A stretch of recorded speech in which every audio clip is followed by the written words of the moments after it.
आई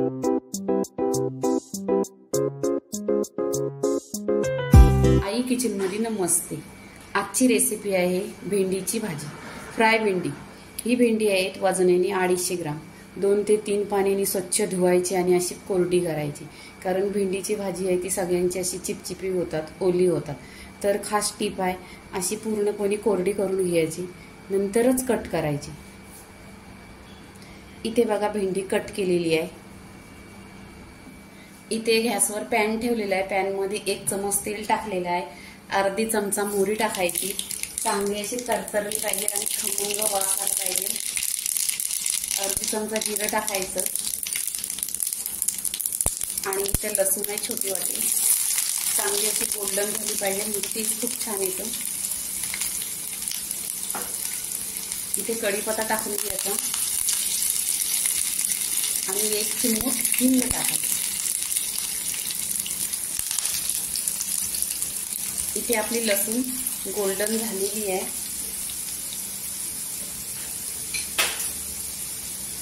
दोन ते 3 हिरव्या मिरच्या आहेत।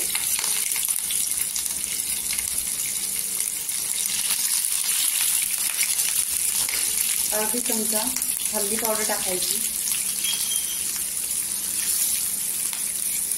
आणि याच्यावर आपली भेंडी टाकून घ्यायची। छान अशी भेंडीला तेलामध्ये परतून घ्यायची, म्हणजे चिवटपणा येत नाही।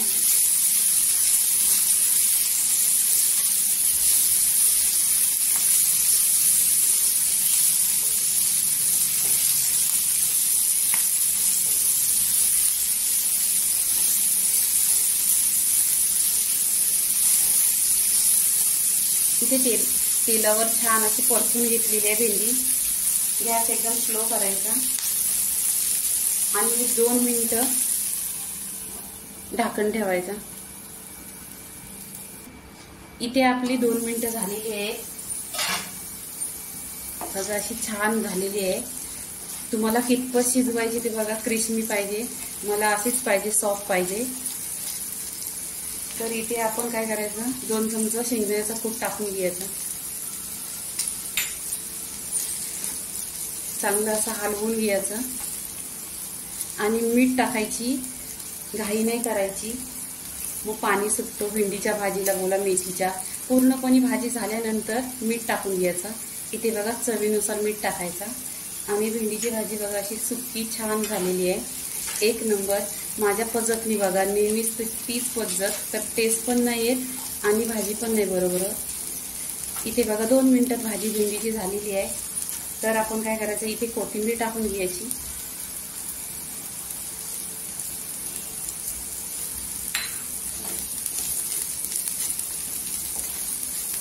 आणि 1 मिनिट अशी परत तेलावर अशी परतून घ्यायची। पूर्ण भाजीचा खुशबू असं छान आलेला आहे। तर आपली भाजी झालेली आहे, इथे आपण प्लेटमध्ये काढून घ्यायची।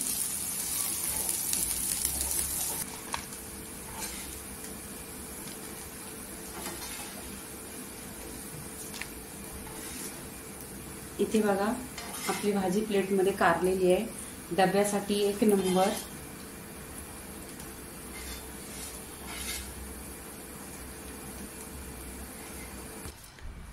आपली फ्राय भेंडी झालेली आहे। लाईक करा, शेअर करा, सबस्क्राईब करा आणि खात राहा। धन्यवाद।